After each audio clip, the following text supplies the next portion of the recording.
You can't just like hire somebody and be like, okay, check the box. Now we've got that little missing member of the C-suite. It's really about making sure all of our areas around the business are working effectively. And I think we got to a level of maturity together as a team that we were able to get there. So I'm so excited about what the next couple of years holds here. I feel like I just feel like we're like a rocket ship and we're taking off. Welcome back, everyone, to another episode of the Marketing Matchup.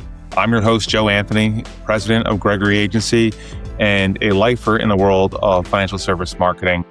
As we dive into another episode, this is going to be a lot of fun, folks. We have two marketers, again, who've never met each other before today's recording. I'd like to introduce our friend Danielle Onesto, coming to us from the West Coast, and Kirsten Ly, coming to us from the East Coast. Ladies, you're going to do it best. Give us a 1-minute intro of yourselves. Kirsten, I'll pick on you first. Give us a little bit of your origin story. Tell us about your firm, et cetera, and we'll get going. So origin story, I started out outside of the industry in marketing about 30 years ago, still in professional services, but on the kind of architecture engineering side. I did a little bit of consulting. When my kids were little, left full-time work, was a freelance marketing person for about 12 years, and then came back in-house, I guess about 10 years ago. And I worked as head of marketing for a technology company. And in the last 5 years, really have just been working for advisory firms. And now I'm here at Modera Wealth. I'm so thrilled to be here. It's a great company. Modera's been around for 40 some years. We've been around since 1983.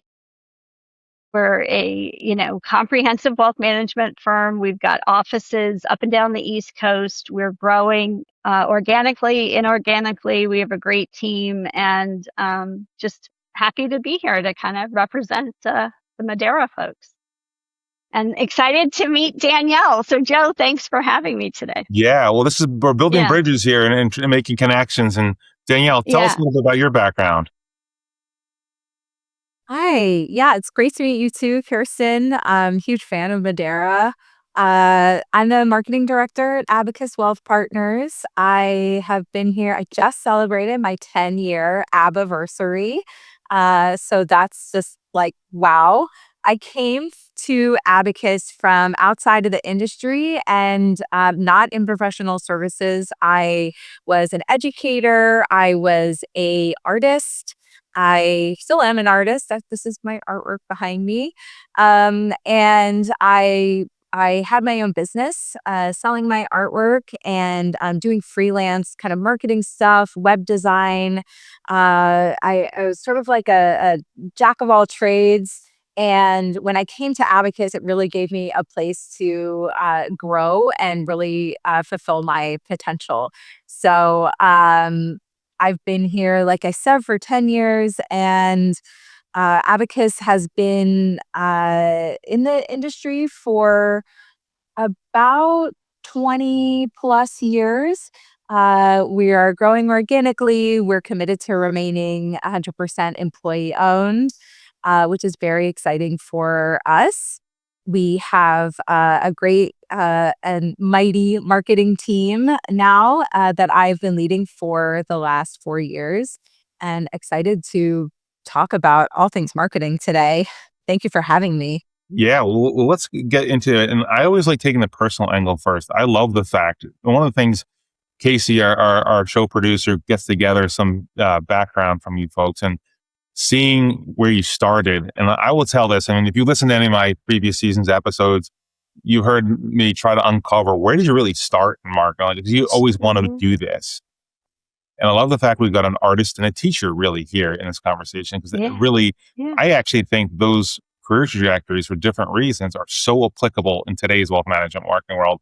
So let's play a little game. Kirsten, I'll pick on you first. You were going to be a teacher. I thought you were going to be for a hot minute. I did.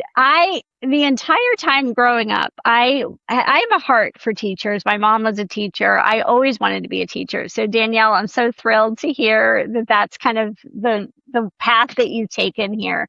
I feel like I get to scratch that itch a little bit in terms of like my team and kind of coaching and mentoring that I do. But I mean, what a great way to kind of start out your career. I think there's definitely a lot of applicability. I'm kind of always sharing resources and trying to, kind of not come up with solutions, but sort of try to inspire the team to come up with solutions and ideas. So I feel like that itch gets a little bit scratched in the role that I'm in, And which Kirsten, is if cool. I follow up on that, I mean, I would think that Yeah. a teacher, by definition, even if you were only a teacher for a year or studied just a little bit to be a teacher, one of the things they always talk about is trying to make something more approachable for your audience, Yeah. fifth grade students, whether it's high school kids or it's potential wealth management clients. Yeah. Tell us Yeah. how that comes I into want play with your marketing. Yeah, I do want to clarify. I was not a teacher, professionally trained teacher. I did do some subbing when my kids were little, so I have a little bit of classroom experience. I think that's it. I think it comes down to communication and really trying to kind of exactly what you said, Joe, like make things approachable, understandable. For the space that I'm in, I feel like I do a lot of that internally. Like we're spinning up programs, we're spinning up processes, we're spinning out systems, we're doing maybe different marketing motions than folks had done here in the past around digital marketing and things like that. So there's no shortage of opportunities to kind of delve in and kind of break down some of those things and explain them. And then externally with clients too, like every day, we're publishing content to try to make, complex financial ideas and concepts really understandable by almost anybody reading it. There's some areas of sophistication that deserve that platform and kind of deserve to stay at sort of that highbrow cerebral level. But certainly in a lot of the content that we're publishing, we really want to make it just very easy for anybody to kind of plug in and understand sort of what our perspective is and what some of these topics are about. So that's definitely that's a lens that we're applying to almost everything that we do. In a lot of the same ways, Danielle, your background as an artist coming in with not a lot of formation on the financial world made you realize how much jargon there was and trying to make it more approachable. So I'll ask you is like Kirsten, part of the job is obviously making marketing work for the audience you're trying to reach. What are some lessons you learned from your previous aspirations coming into the marketing, particularly the wealth world? Like, how did you apply that background? Yeah, that's a great question. And I think that, in the beginning, I struggled a bit with being an outsider to this industry and, what am I doing here? And I barely understand this stuff myself. And to combat that, I went on a pretty intense learning trajectory when I started here, really learning everything I could about this business and what we were offering to clients and what the value was of that. Uh, and as a result of that, have found myself as almost a proxy for the client and for the people who are looking for our services but don't really know that this service exists, and being a translator for them. I can use my skills as an educator, even as an artist, to make meaning and tell stories to the people on the outside, the clients or the future clients who are coming to us, and also hear what the advisors are saying, and say, be able to talk to them and say, that's really great information. You gave me this much. We just need this much right now. There's going to be time for you to get into all of that. And I think too that when you frame something as educational, it's like, oh, great. Like, sit down, student. I'm going to get up here and I'm going to talk for, 42 minutes about this topic. And as educators, we know that that is not the way to engage a learner, right? And so whether you're talking to an advisor and teaching them about marketing, or talking to a client and teaching them about our services or about finance in general, doing it in a way that engages with the other person, I think is paramount. Yeah, and I feel like Go ahead, I'm Kirsten. sorry. Go ahead. You're Are we good. allowed to interject stuff? Yeah, please go for it. Along those lines, I feel like, and I'd love to hear Danielle's take on this too. Like we have no shortage of written content. We've published, for years and years and years in that media, in that format. And I'm really excited to do more around video and other kind of media and sort of break down some of the storytelling we're doing and seeing what may work in different formats. Like we have so many marketing channels and marketing kind of formats at our disposal in this day and age. There's media, there's social media, there's video, there's short form content that can live almost anywhere. And so I love that sort of, the idea that you're coming to it out, with that kind of out of the box perspective and also going, well, if you can explain it to me and make it, easily enough for me to understand, this would work. This has broad-based, applicability. So I'd love to know, if you're doing some video stuff or kind of with your artistic sensibility, if there are other ways that you're communicating information that you've seen that have been really effective. Yeah, we're going to get into some topics around video and some of the things that you're both trying to expand your horizon. Good. For our audience benefit, one of the things that I like to get into here a little bit is both of you, from at least the outside looking in, look to be sort of the first ones installed in your roles or your organizations at totally different points of life cycle. I mean, on one hand, Danielle was doing something else internally and sort of worked her way into leading that function. Kirsten, you shared your background, but one firm is dedicated to be employee owned. Another firm is largely employee owned, but I think you have some outside capital, and you're different sizes. And so the question always comes, and people always ask me, so yesterday I was at a conference moderating a panel on marketing. Two questions hit me up right afterwards. One question was, Joe, so these are great marketing people. How do you know when it's time to start having someone like those people down on stage helping your company?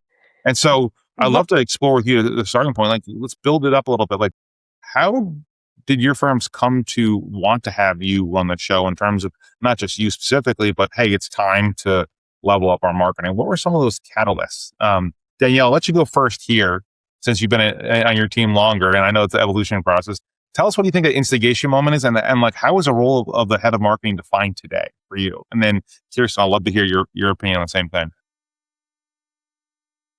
Oh, let me think back to, it was actually a partner retreat that the Abacus Partners were on. And I was, I was in more of an operations and administrative role. So I'd actually organized the retreat and planned it for them and then invited myself along to be on-site coordinator. And so that conversation about starting marketing at Abacus happened in that room. And I was not in that room, but I was right outside of that room. And I distinctly remember a couple of the partners and, my colleagues coming out of that room and saying, hey, would you ever be interested in doing marketing for Abacus? We're thinking about forming the department. So I think as far as the catalyst for whatever that conversation was, is, I wasn't privy to at the time, but it kind of felt like, oh, well, yeah, obviously, yes, I would love that opportunity. And, as someone who had a marketing background and sort of came from that world and also who just exists in the world in America, it's like, how do these companies not have marketing functions already established from day one? And that was really a surprise to me coming into this industry, that this is a business that's really based off of, referrals and handshakes and founders getting out there and building their books and seeing that as if we really want this business to grow, we are going to need to install a professional marketing department especially in a digital world. And the partners saw that and they made the moves to create the team and make that happen. And then, and I think sort of growing into the role the way you did, Danielle, is an amazing pathway. I would say that you're not the first podcast guest that had similar tracks, or maybe they're brought in to do one thing and found their way to doing what you're doing today. like Kirsten, I know you had a different track. I mean, you actually played a little bit on the agency side, like I have in my career. Yeah. So what was it that got them to bring you in, and then I think it was shortly after you joined to like make you a full-fledged CMO. What was that thinking like? What's the objective? Yeah, I think I've had every marketing job that you can have. And any, like, over the course of 30 years, I've been a marketing coordinator. I've been, for architects, as I mentioned, and engineers. I've done agency work. That lasted about a year and a half, Joe. God bless. I don't know how people do it. Like, it is exhausting. I was the first head of marketing at Skyence, the technology company. So I had kind of done that before. I knew kind of what that meant. But coming here, when I was talking to folks about at Modera about coming in, they've had different people in a marketing director role, but the function of the marketing team was different. The function of the marketing team that I walked into at the end of 2024 was more of a support role, frankly. Like, it wasn't, and I came in feeling like, no, there's an opportunity for the size of firm that we have for this to evolve to really be a growth driver for the firm. And when I was interviewing for the job, so the role was marketing director at the time, but in the conversations that I was having and kind of understanding sort of where we were as a business and where we were as a company and then where we were headed, my logical question was, why is this role at a director level? Like, why are you not trying to bring in a CMO?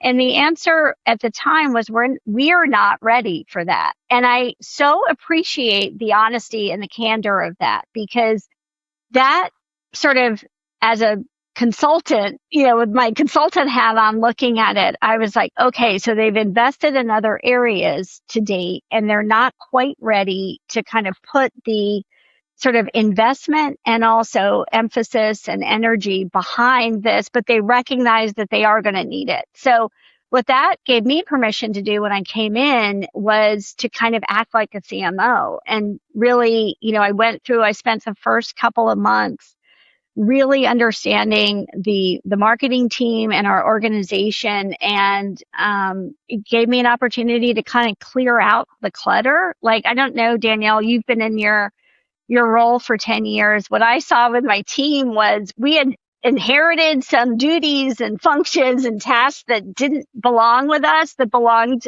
in other areas around the organization. So I was able to kind of come in with fresh eyes and say, I see the vision for this. I know what this team can do and will continue to add to the team. But here are here are the areas that we need to focus on. And let's clear out the stuff that's not going to be growth oriented, that's not helping us advance our branding, and that are better served by other areas of the business. So that was great. Like, I kind of came in almost feeling like I had carte blanche to kind of make those recommendations and do some of that. And then it was, I walked into a team that I don't know if you guys watched The Pit, where everything is chaotic, but I liken it to that. Like, I walked into a marketing team of 2 that were triaging everything. And it was like, it was like short order cooking, like, things coming at them and, how are we going to solve for this? And so we added a couple of other team members in the first month that I was on board. And then, just really got very clear about what areas everybody was responsible for, what we needed to do as a team, what we didn't need to do anymore, and built a plan around that. So that worked out. It turned out in my favor because then I was promoted. So I kind of came in with that mindset of like, things have to change, but here's the North Star, and let's just stay focused on what we need to do, and we'll get there. Well, so it worked out. And I think these stories that two of you bring to the table as it relates to how you got to where you are going through, it's so real and relatable. I think it's so much of what the industry faces. I've had conversations with a number of people at conferences, on podcasts like this, and to go through and say, well, how'd you get here? First of all, did you want this job? No one ever studies, like, I can't wait to be a publicist or a marketing person for an insurance company or a bank or a financial advisor. But the other thing is, most people would say that if the level of at least perceived empowerment of a typical C-level marketing officer is what it is, that's kind of daunting because even though you might be given the title, you still have to almost double down and make sure, because everyone knows they need a technology officer. Everyone knows that they need a chief investment officer. CMO Yeah. feels like, well, if you're a founder who's been a rainmaker, you kind of feel like, what's the hat I've been wearing?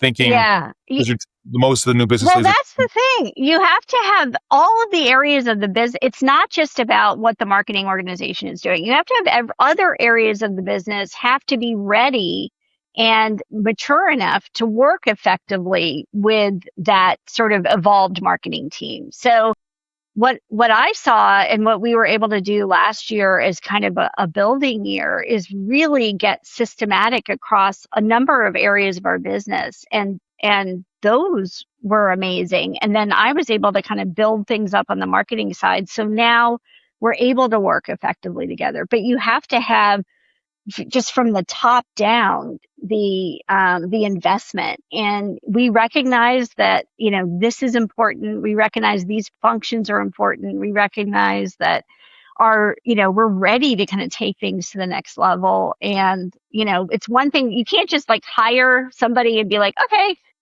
check the box, now we've got we've got that little missing member of the C-suite. Like, it's really about making sure all of our areas around the business are working effectively. And I think we got to a level of maturity together as a team that we were able to get there. So I'm so excited about what the next couple of years holds here. Like, I feel like I just feel like we're like a rocket ship, and we're taking off, and we're ready to move. So well, and your good. firms are representing things that I think have actually created in their own ways a unique set of pressures around organic growth and that functional marketing. I think the discussion of organic growth is really where that blurred line comes in from what I call traditional marketing and business development, where the marketing specifically has to be linked in lockstep with how the firm is trying to bring on new clients.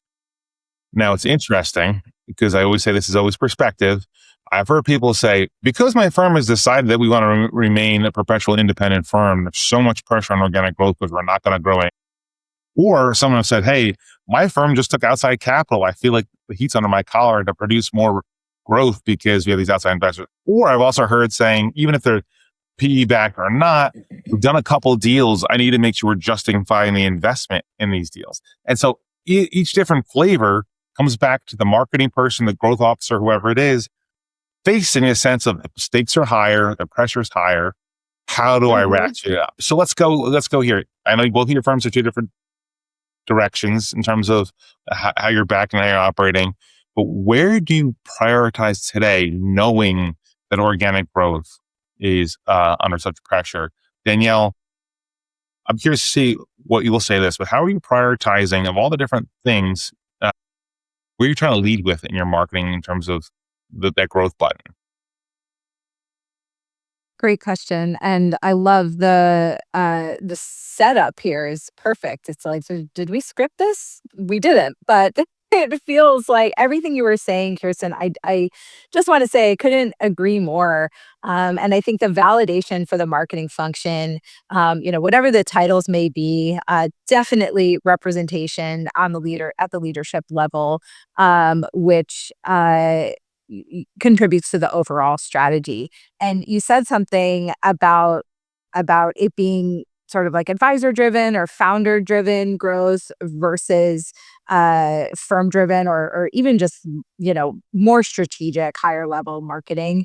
And to answer your question, Joe, that is our big focus for the next 5 years. I actually just finished writing the 5-year strategy for Abacus. I submitted it to our CEO earlier this week.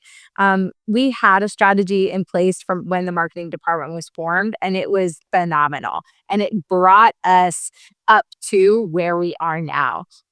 And we did have a CMO at that time. And I worked under her and learned everything I knew from her. And one of the big shifts from that strategy to this one is that it's not advisor-driven marketing anymore. It is now marketing-driven advisor efforts. So, we had we're very reactive, very much the pit. Here comes, in trauma one, we've got, we got to make this asset for a prospect meeting that's on Tuesday, and go, go, go. And now it's much more strategic, and it feels so good to be in this position and have, also everybody at the firm, the advisors, the C-suite, the other directors, the operations staff, everybody's sort of now on board with this. Like, yeah, we want to grow. We want it to be organic. We've committed to remaining employee owned. So like, it just feels like we're all linking arms here. And to be honest, like, they love when I tell them what to do. It kind of takes the pressure off, I think, a little bit. Like, hey, how are you going to be a rainmaker? Like, are you getting out there and doing this? As opposed to, hey, here's the top 3 things I've identified that could really move the needle for you, that are kind of low effort, honestly, on your part. I just need a couple things from you. And they're like, great, let's get going. And so we've started a program this year, that I stole the name from one of your past guests, Joe, from this podcast. Shout out to Michelle Winkles from Mission Wealth. And I even looked at my little notebook here to confirm the advisor marketing plan. She called it AMP. And I was like, that is brilliant, because AMP is like amplify. And I don't know much about how she runs her program, but I kind of latched onto that idea a couple of years ago, and now we are implementing it at Abacus. So I meet with the advisors. They get a sort of marketing driven recommended plan for them to execute on, that we assist with. And every advisor has something different based on their career level, their strengths, their business development goals. And it has been going great so far. And the result of that is this more like cultural buy-in for growth and business development, because you can't just outsource growth to the marketing department. It has to be across all departments, and really embedded in the culture. And I think, to respond to what you said, Danielle, you called it marketing-driven advisor efforts. And I think that's really speaks to that mindset. For a lot of people, they compartmentalize either, I don't do marketing, I just do referrals, or compartmentalize in the tone of, hey, I'm doing planning and client time, Danielle does marketing. The marketing driven, that's really, really important, I think, for that nuance. Because that also, even how you talk about it internally, if you talk about it that way, it gets people almost subconsciously absorbed that way of thinking. And so good on you for doing that. Kirsten, how would you respond to the question and what Danielle said in terms of dealing with those questions? First of all, I love the fact, like you've got your firm, I've got my firm, and we came to the same idea, which is we have to brand this or else we're not going to get traction on it. So at our firm, we started this organic, we called it like an organic growth initiative, but we branded it Momentum, and similar to AMP and Michelle's AMP, like same idea. What we've done with that is we've been able to kind of use that as a brand to package both the sort of business development support that we're providing to advisors through things like feedback marketing training and story brand. I don't know, are you guys familiar with story brand, that whole model? So we've brought in, last year we brought in a story brand consultant to work with each of our advisors on crafting their brand script and elevator pitch. So it's not just kind of business development support, but then also the marketing programs that go alongside it. So this year we have, we have our corporate marketing plan, but then we have mini marketing plans for every one of our locations. And that is a sort of compilation of both sort of marketing efforts that we're doing in each region, but also we had each of our advisors go through an exercise at the end of last year where they did their own advisor growth plan. And that was a little bit of an exercise in self-awareness and like self-exploration. They had to kind of, figure out strengths and weaknesses. They had to figure out, areas of opportunities, maybe, with the clients they serve, or in the areas that they're working in. And then on top of that is, or as part of it was, here's how marketing can support you and here's how we're going to work with you. And so now we've structured basically mini marketing plans for each office. We have been meeting with them. It took us about a quarter to get through this, by the way. Like, to be fair, all of this stuff is intensive, like, intense work, but Yeah. we're there now. So we're meeting with the advisors in each office and saying, based on your input, based on your strengths and weaknesses, your passion, we've got some offices that, love to do client and prospect events. We'll support you with those. For other offices, that's not their jam. They may be, a little more introverted. They like to do writing. We'll look for media opportunities. We'll look for, opportunities to kind of give you a platform to express yourself in that way. We'll look at brand within a brand type of things where maybe we're working with you to tailor your LinkedIn profile and tailor kind of your online presence so you're able to kind of show up the way that you want to in an authentic way. So we do spend a lot of time in the advisor marketing space, but we also have like 4 other areas of focus. So we're always looking at corporate marketing, the macro.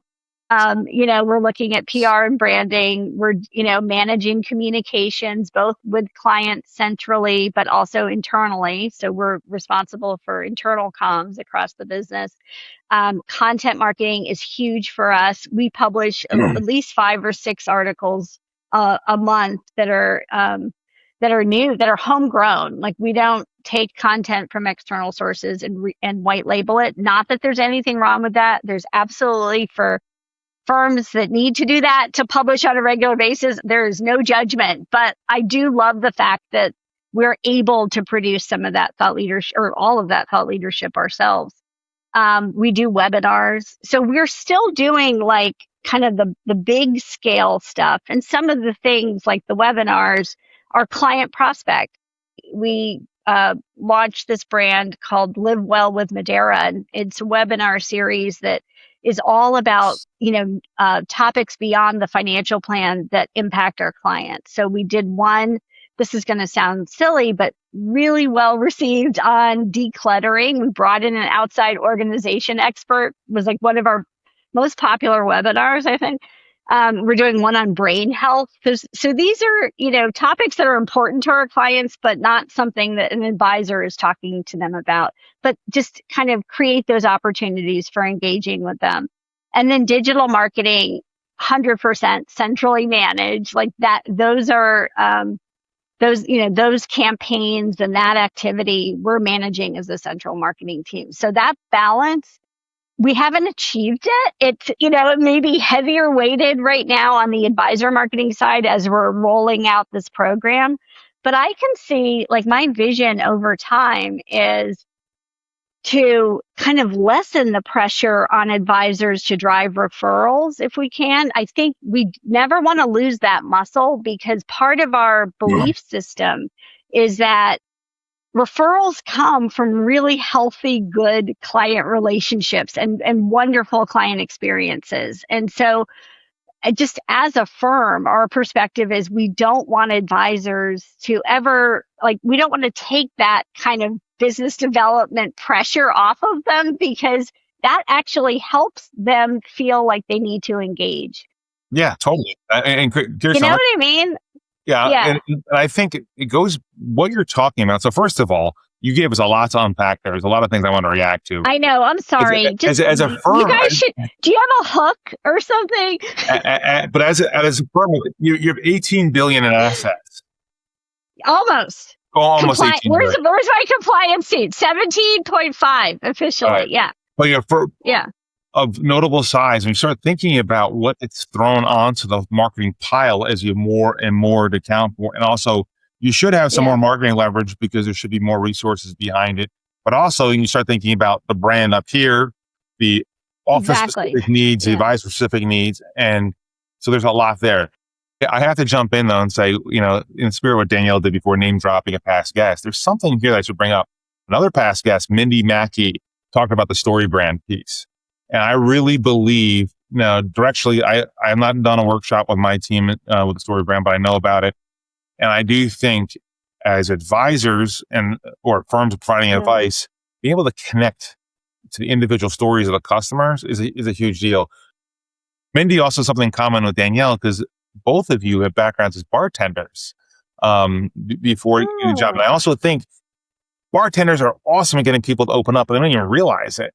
It's like, I don't know if it's a second glass of wine that does it or whatever, but that's also key in terms of fun. Because I believe in what my work, that empathy and connection really drives the most success, whether it's with PR or digital or whatever you're doing, right? And so these are just some of the things I wanted to sort of note in your comments, because these things tie back to so much of where I think marketing, successful marketing is or should go. But there's something else that you said. All this work takes so much time. I would love for the two of you to talk about, how do you set expectation with the people that are co-sponsoring the marketing spend of time, marketing spend of dollars, marketing spend of executive bandwidth on things? How do you set the roadmap? Like, how long something should take before you see notable, if not, maybe not permanent results, but notable progress and results? And Danielle, I don't know how you see it in your shop. It may be different. But I'm curious for both of you. I think our audience will love hearing what other practitioners are doing in terms of mapping out, like, okay, how long is the right amount of time to judge something's efficacy? Or maybe you mothball and say, it's not going to work at this office, or it's not going to work for this advisor. Danielle, you made a face there. You want to take that one first? Sure. Let's see. I think that, I always say at Abacus that we're like a slow moving train. We do everything really thoughtfully and intentionally. And Kirsten, you said like, oh, it took us a quarter. I'm like, that fast, huh? Yeah, exactly. It's all relative. It's all relative, right? Yeah. And so I think the first thing that comes up for me is evidence of success in like, what are the leading indicators? Right. And so even for me, having launched this advisor marketing program this year, I set a goal for Q1 to have a certain number of advisors enrolled in the program and be given marketing plans. And my goal was like 7 of them. And it was all of them opted in, save for a few, with the extenuating circumstances. And so that is this is a leading indicator that this program is going to work, because it's already working. People are already showing that they're excited about this, that they're going to put effort into business development. Now, can I say that our video podcast that we're launching this year is going to be successful and have, this many views and bring in this much revenue? I've always been terrible at that. I've always been terrible at projecting or promising something. And so instead, I really like to focus on what is the value we're going to get out of this right now, and be able to use sort of instantaneously. As soon as we have a video explaining our impact strategy, an advisor can share that with a client. Done. And a client might share that with a prospect. Are we going to see then that person come in and say, I watched that one video and I would like to become a client? Attribution is a really messy thing. And so, I thankfully do not have that pressure from the partners or the leadership team to, produce those results. Of course, we're looking at data and want to hit certain points. But a lot of it is, this is the value we're getting out of this right now. And there's just a lot of support there. And I will say that as employee owned, like, I'm very grateful to not have this sort of like outside capital or pressure to just look at the bottom line and produce the results, and in fear of like my program or even my role being cut or replaced if I don't produce that.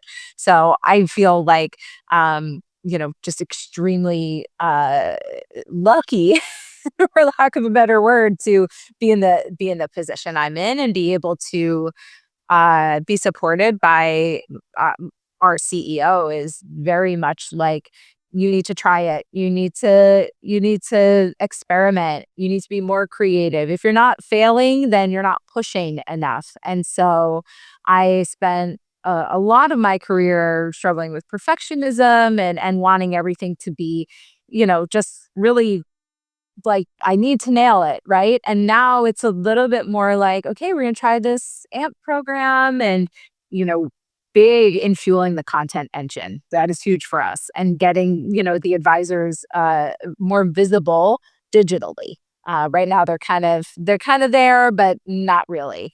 And so, I'm like, I think this will work. And she's like, I think it'll work too. And if it doesn't, like, we'll have indicators that show that we need to pivot. So it won't just be this like huge failure at the end of it. We're always assessing as we go so we can pivot and deal with smaller controlled failures than just some giant like, well, that didn't work. Get out of here. Well, I I'm think, glad you said something about not necessarily being your feet to the fire for attribution on things. I think it's really important. One thing that I'm not sure every organization gets, because a lot of times people will look at customer acquisition costs, but not necessarily within the context of lifetime value of a client, right? So we were very fortunate enough to work with a CEO of a fairly fast growing RIA firm, less than 10 billion, more than a couple billion. And his mindset was he wanted to do more video because he noticed the things that people most interacted with on their social media, on their website, were the videos they had. And so when he was trying to come up with what he would be willing to spend on doing more video, he thought to himself, all right, what is the average new client do about the last couple of years? And I think at the time it was like $3 or $4 million average new client. So not huge, not super high net worth, but also a little slightly above Main Street affluent, right? And he thought to himself, well, the lifetime value, the 10-year lifetime value of this client is a certain number of fees. So he was like, all right, I could probably justify spending 8 to 10 grand on a per video, per vertical, because he knew he didn't have to have more than one to justify that cost. Anything more than one was like to the moon, right? And so yes. I share that story because sometimes attribution and budget justification doesn't have to be more complicated than what I call like sort of the proverbial back of the napkin modeling that the CEO did. And all of a sudden we had a mandate to just try 6 different niche focused video programs that we just rolled out, different ones, because he knew he didn't need to know how many people. He just needed to have one hit for it to justify, cover the cost. And I think that is a weird place to be, because in a lot of aspects, an advisor can pull up a client portfolio, and if the portfolio is up 9%, they know exactly which fund or allocation drove that performance this year. And so it's a little bit of a leap when you don't have that.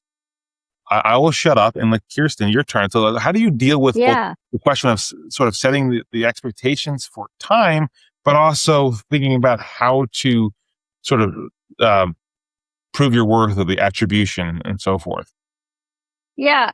So we went through, well, the first thing, I think, to your first question, I think like Danielle, and maybe this is a result of working in firms that are employee owned or have sort of, that focus.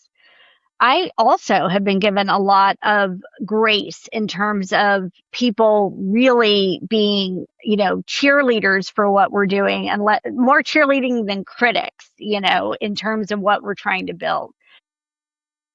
I think the pressure will continue to increase. Longer I'm here, I think I had a little grace period, but we'll see how that goes. But I will say last year we went through a really big technology transformation kind of across the firm.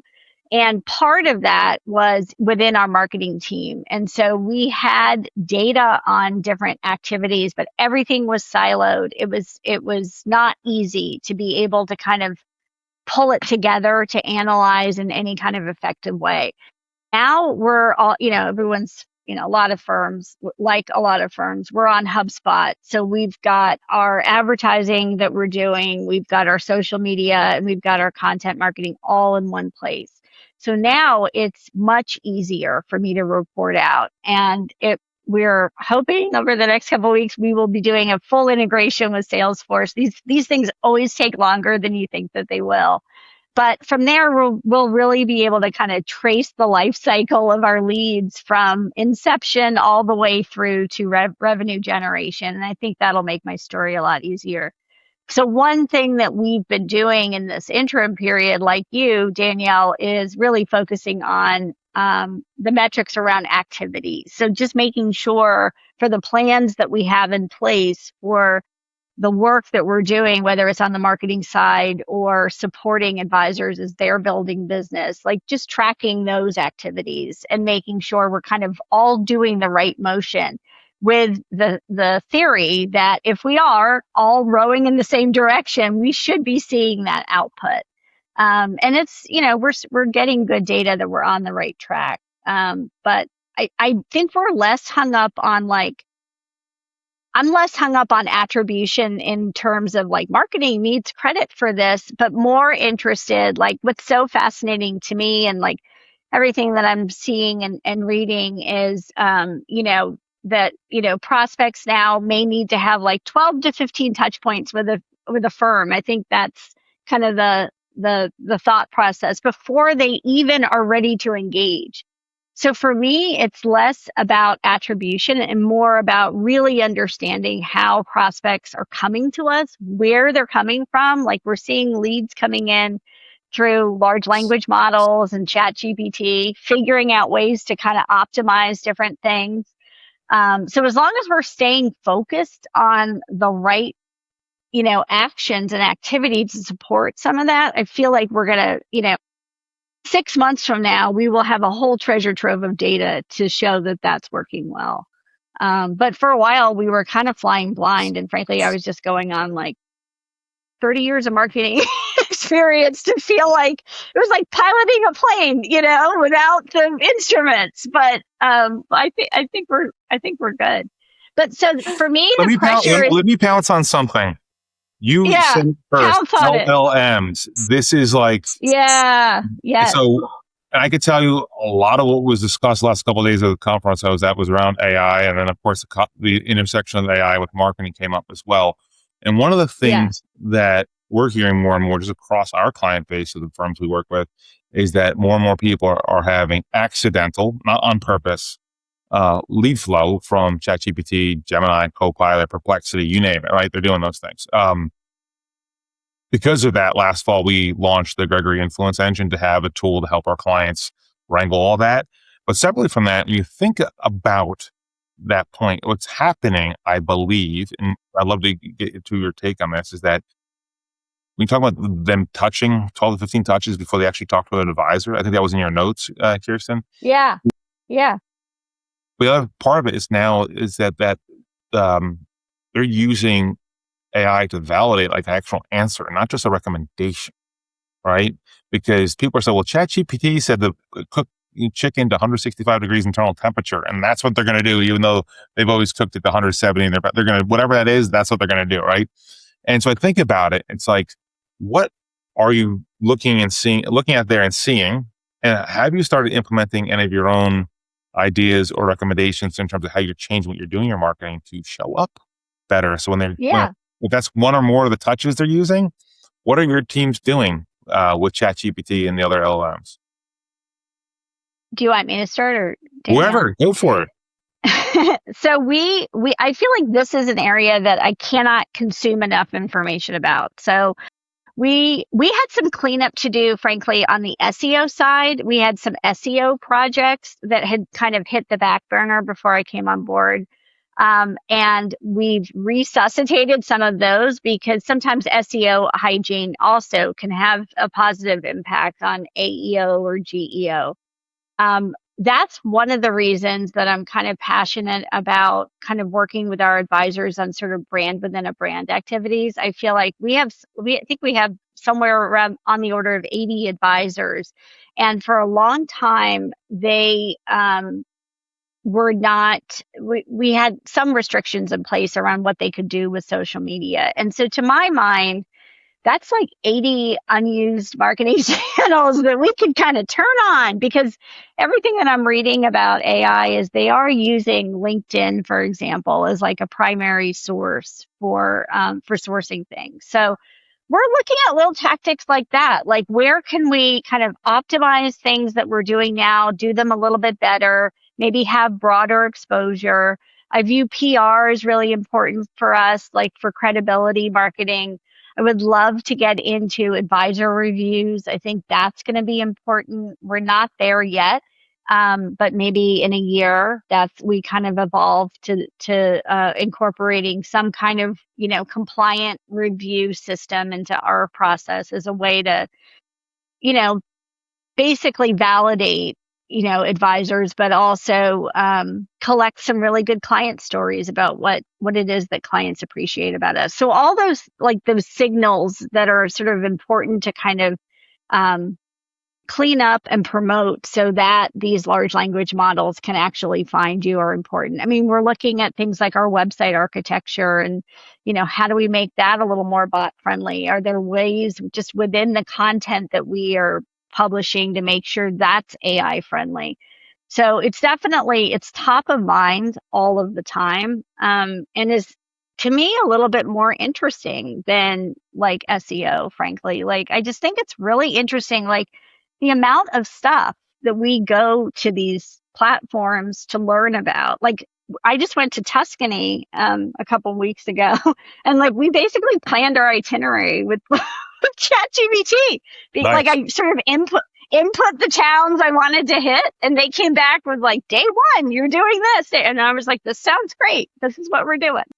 So So, but it is crazy. Like, we are not really validating the responses. Like, they may not be the best advice to take, but that's where we're going. It's like an oracle. we also think Yeah. about it because it's an area that you're less exposed to or less expert in. Obviously, you're not a native of Tuscany, Yeah. right? So you're more likely No. to take the recommendations when it's not your area of expertise, just like a prospect customer might with wealth management. If they're not really smart with money, that's something they might do.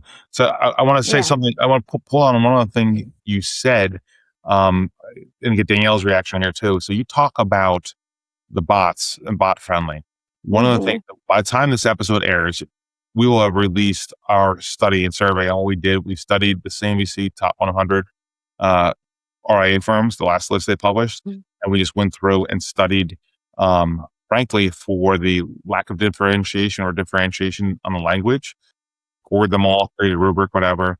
One thing we noticed, of the top 100, 23 blocked all bots, which means 23% of the CNBC top 100 are going to be invisible in terms of their impact on AI search. You can have stuff and they'll show up in regular SEO.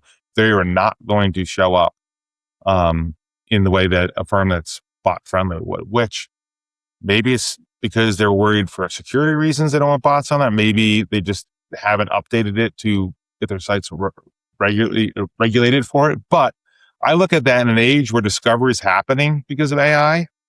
23 of them weren't. So that'll come out in the white paper in the press release next week. You can read about it. That's interesting. Yeah.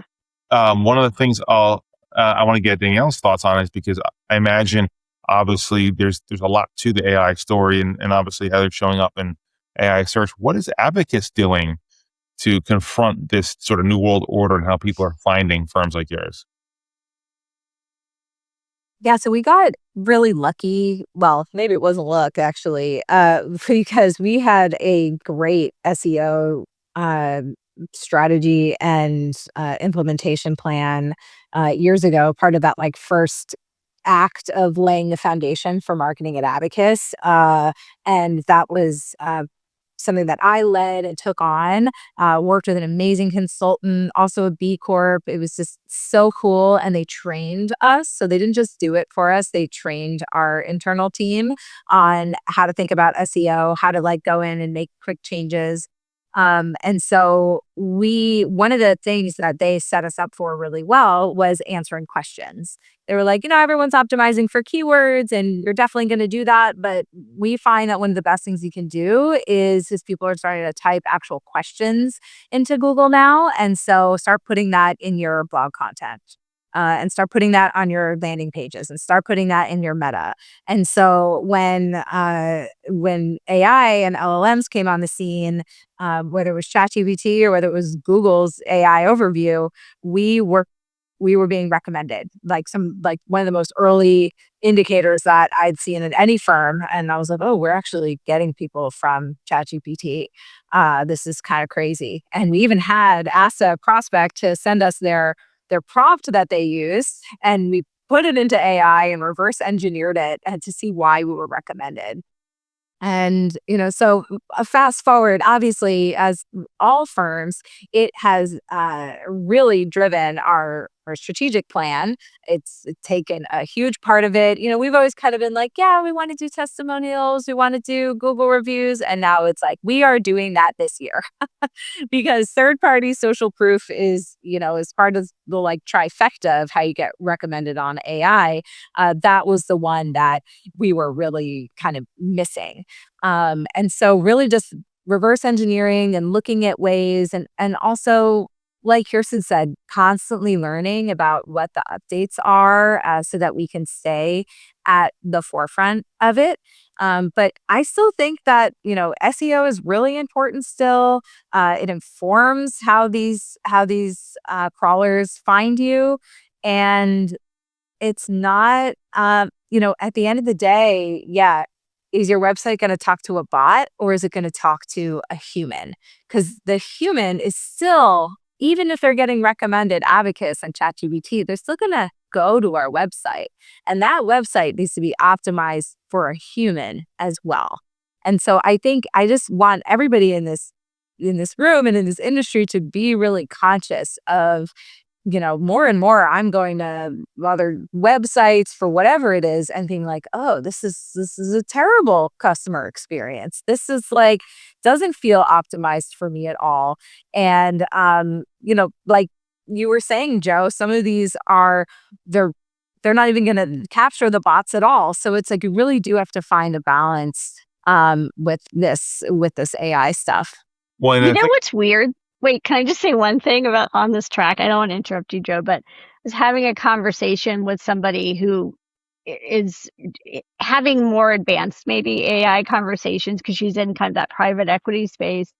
She brought up the concept that in the near future, you could have a human, but that actually their agent is the one that's out there looking for a wealth firm on their behalf. So we're not only marketing, like we're marketing to humans, 100% clearly agree with you, Danielle, and we can't ever lose sight of that. We're also marketing to potentially to agents, right? Like these large language models, but also in the not too distant future, the person responding may not be a person. It could be like an agent that's sort of, on the behalf of that consumer, trying to make a connection with the business. So I got into this conversation one day and my mind literally went, and I was like, forget it. I'm moving to a cave.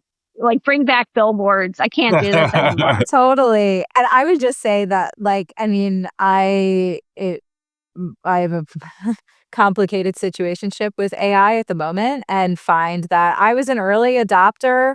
And I leaned on it a lot, and I have pulled back a lot on my own use of it because I find it has robbed me of some critical thinking skills. I've outsourced as a result of this, assistant, some complex problem solving. And also that is thinking back to, being a teacher, that is how I learn. I learn through this kind of messy process. And sort of to what you were saying about, your outsourced your trip to Tuscany, planning your trip to Tuscany. But it's like, I don't know, how do you know if it's any good? If you've ever followed a AI recipe, they're not good. They're not, Yeah. So Yeah. it's like, Yeah. I think one thing I do want to make a point of, because Joe mentioned this and you touched on it, is that we are outsourcing a lot of our research and thinking to these AI tools. And what we're finding is the people that are coming to us based off this recommendation, it's different. They're at a different stage of the buyer journey than if they were to just have done some Google research. They are now like, oh no, like it's you and one other based on what my research in ChatGPT or Claude or whatever led me to. And so they are much closer to making a decision here and so that changes the sales process too. This isn't just someone that came in from search. This is more like someone that came in from referral, except they're armed with all of this other data. Yeah. And so it leads to just a really interesting initial conversation, sales process, and then like what kind of content, what kind of touch points are you gonna drip on that person as they come through your pipeline? Well, it's interesting on that front when you think about how it changes the game. I think we're not going to have real data on this in terms of like what is it like quarter over quarter, year over year for a couple of years, and so we're going to be finding our way through and trying to make gut decisions like the old-fashioned way as you go through to try to see what feels right for your organization on an advisory basis. So we're running to the end of our time, unfortunately. So one big question for you both, and then we're going to get to their standard parting shot. And parting shot, if you haven't watched, it's your chance to have one little bit outlook or piece of advice for fellow marketers or something you want to get off your chest in terms of things you're thinking about as it relates to the world of marketing and wealth management. But the last question I have is this, and I call this one for the home team, someone who runs an agency. I see a lot of value in the insights and feedback people give about how best to work with an agency. Kirsten, I know you've been on both sides of it in terms of your world. I'd love to hear what your advice you'd have, whether it's for digital or PR or some other, even a website partnership. What's one piece?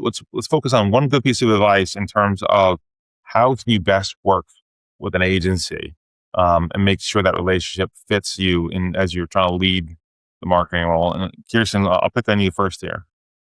I'm a big cheerleader for agencies because I think there's certain functions that are better performed by outsourced firms. So for us, we have an external PR team that really functions as an extension of our team. And it's led by somebody that I worked with 10 years ago when I was at FICOM. And she's fabulous. And she just was able to come in very quickly and kind of get up to speed. And same thing on the marketing side. We have a growth marketing agency that we work with. And my biggest piece of advice, I just try to keep it real. I'm very candid. I'll be candid about what what our challenges are so that they understand how to solve for them. Sometimes it takes a minute to kind of get into a good cadence of work with an external team. Sometimes it's taken, especially on the digital marketing side, a hot minute for our team to get really comfortable with that workflow, because everything on the agency side, it can be very sort of, certain people in certain roles doing certain functions, and they kind of lead you through a process. And I think our team, a couple of team members, struggled with that in the beginning. And so what I recognized is what we needed to do was literally dedicate time to homework, like treat this like a project. And we can't expect that, external consultant to do all the work. When they're giving us something that requires feedback, we need to build that into our calendar so that we started doing, we have like our meeting with our digital agency, and then the following day we have an hour where we're doing the internal walkthrough of whatever it is that we need to weigh in on. And just building that and understanding like this is an investment of time. We're not going to get anywhere if we're just literally going week to week and expecting somebody else to do it all. Like we've got to do it too. That's been really effective. That's good advice. Danielle, I'm not sure what kind of experience you have there, but I'd love to hear what your guidance would be for other marketers trying to maximize an agency partnership. I have many consultants that I've worked with and currently work with, and some relationships that have been longstanding and others that, got cut short after a couple quarters. I always find it interesting to be in kind of like the sales pipeline for a consultant, like for an agency, because it's like, ooh, I'm getting like a feel for what it's like to be on the other side of this.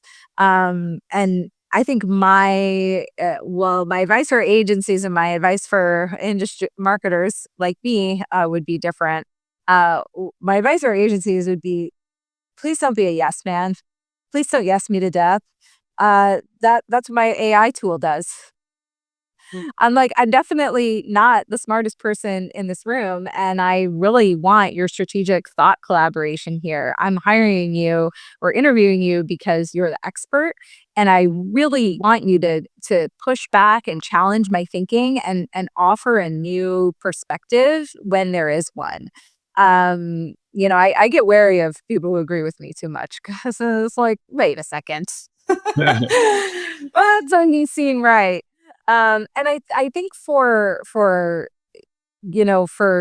people in my seat, if you're interviewing somebody and they're doing that to you, or they're not meeting your energy level, or they're not meeting your vibe, or they're just working in a way that's like gives you pause, I think my advice would be trust your gut. And I constantly having to remind myself of this. I mean, I've got post-its reminding me of this right here on my monitor.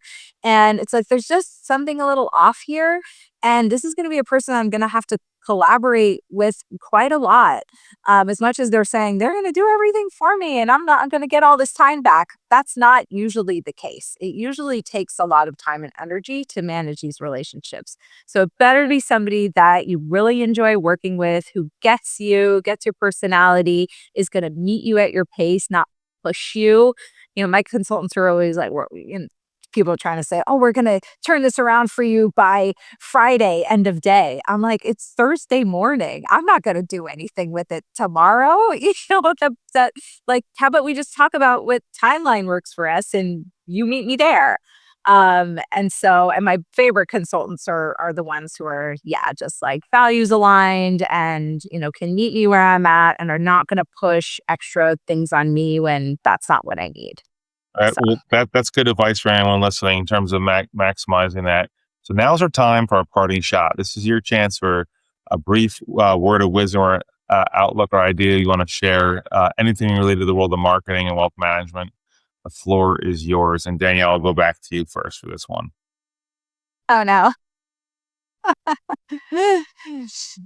Yeah, I think, for our industry, I find so much value in conversations like these and opportunities for forums or peer study groups or conferences. I know you were just at one, Joe, and even you putting on this podcast, because a lot of us were just in our tiny little siloed department, or we're the you know only person on the team, or fighting for validation within our company, to varying degrees. And so just to be able to have these conversations and be like, oh my gosh, like you get me, and Kirsten, I'm coming for you after this totally call. get We you. are going to hang out because it just feels so good to have somebody that's like speaking your language and understands the obstacles and struggles that you're going for. And I love this industry because of our shared goal, and it feels very collaborative to me, as opposed to, oh, this is a competitor you've put me on with and I better outsmart her. It's more like, no, let's get together and like share all of our ideas and secrets. There's enough wealth to go around. We all have very different approaches and styles, and I think that's just a beautiful thing. Awesome. All right, Kirsten, clean it up here. Your parting shot.